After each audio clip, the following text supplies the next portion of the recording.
guys! Welcome back to my channel. I'm Mrs. Bats, the Learning Mama. I make videos on how to make researching, parenting, and homemaking fun and easy. In this video, I'm going to discuss with you the do's and don'ts in making research or the ethical principles in research.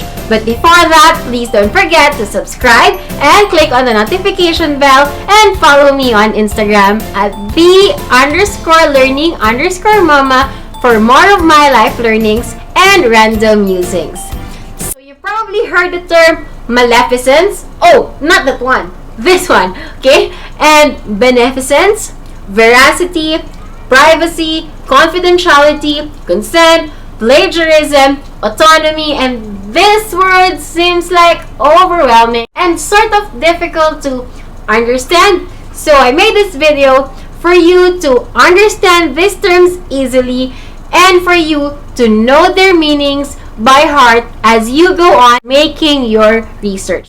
So let's start with do no harm or the principle of beneficence. So harm can be physical, it can be social, it can be mental, it can be environmental. When you do a research, you have to make sure that from the start, from conceptualization up to the end of publication, you have to consider a lot of things just to make sure that your paper, your research work, won't cause any harm to the people, to the environment, or to the culture, or to the population involved. If you've watched my video on the importance of research in daily life, I've mentioned that research is good, research is essential, research improves the quality of life.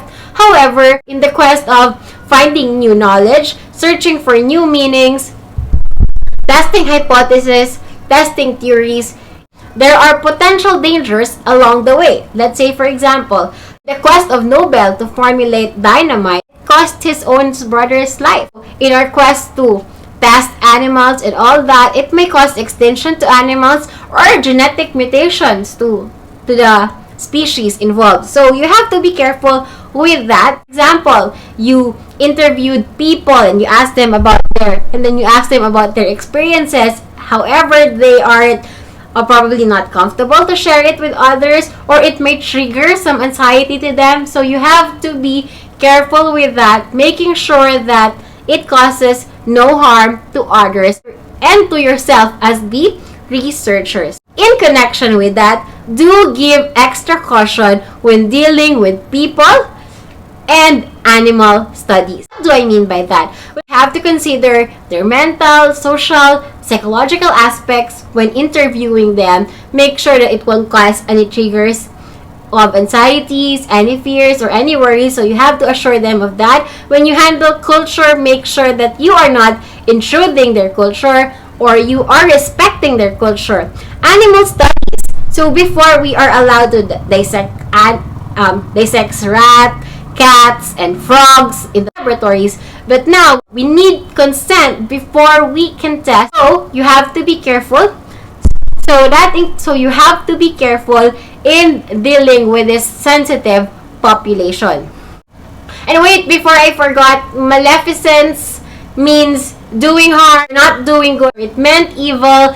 So, it's the opposite of beneficence. Okay? Next is do get consent at all times and in all possible ways.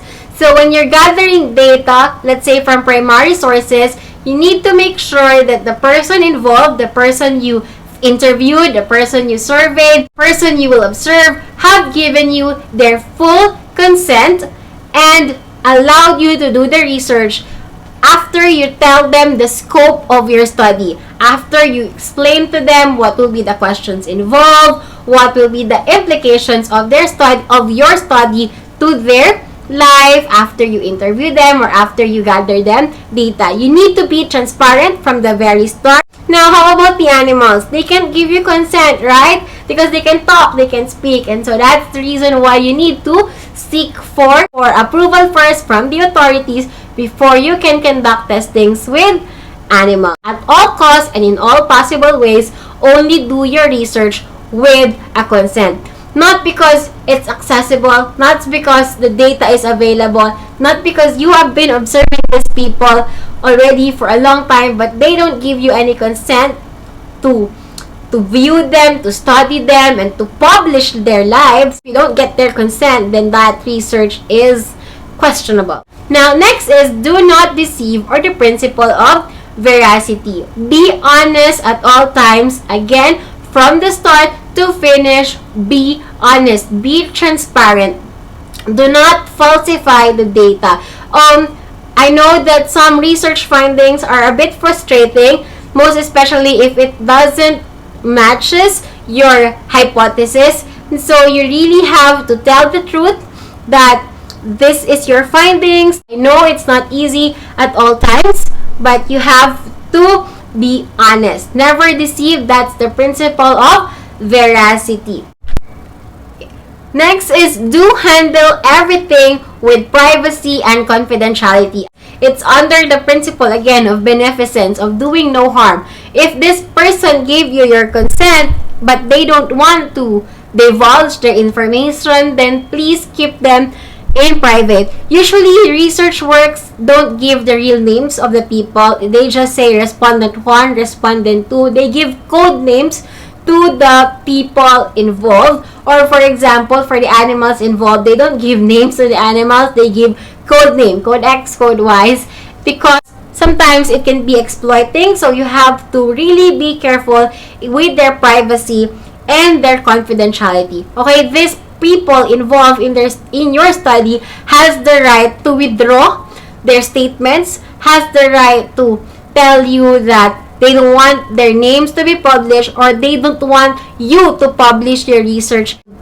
And I know that would be so hard and difficult, especially if you've spent a lot of time doing that paper. But if the persons involved don't want you to publish your paper, then they also have the right for their privacy and confidentiality. In addition to privacy and confidentiality, do not ever mention specifics. When I say specifics, do not tell the name of the institution where you studied, especially for the vulnerable population such as the prisoners, the children, the mentally ill, or those who have sickness, the victims of the abuse, and those are consider your population again. Do no harm by keeping their lives private.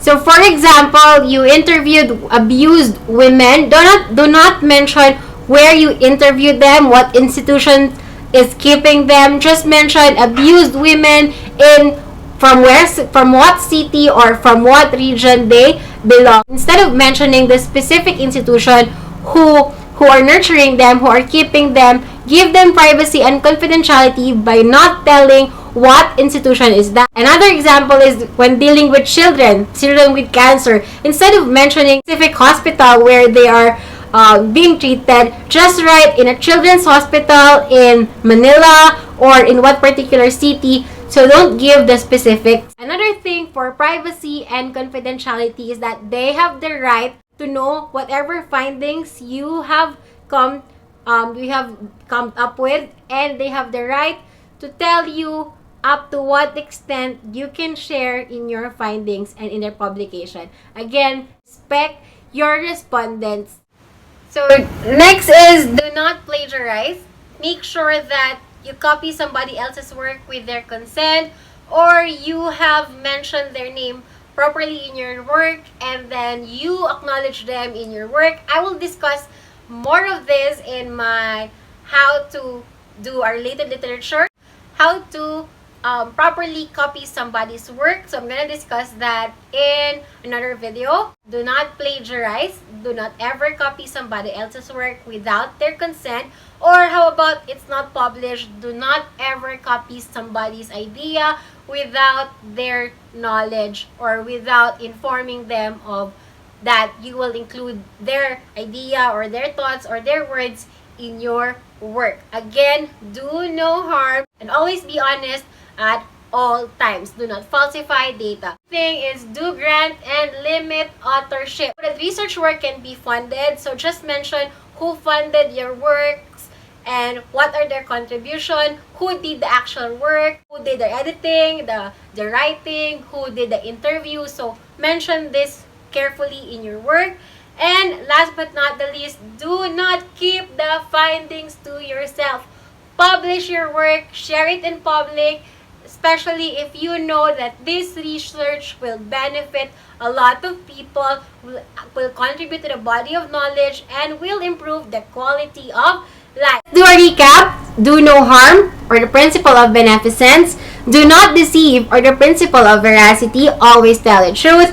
Do get consent at all times and in all possible ways. Do handle everything with privacy and confidentiality. Do give extra caution for people and animal involved. Do not plagiarize, grant and limit authorship. And last but not the least, do not keep the findings to yourself. I hope this video helped you in understanding the ethical principles in doing research. I hope you know them by heart and keep them in your mind as you do your research. Thank you very much for watching this video. If you like this video, please do give this a thumbs up. Click on the subscribe button and follow me on Instagram at @the_learningmama. Until the next video, guys!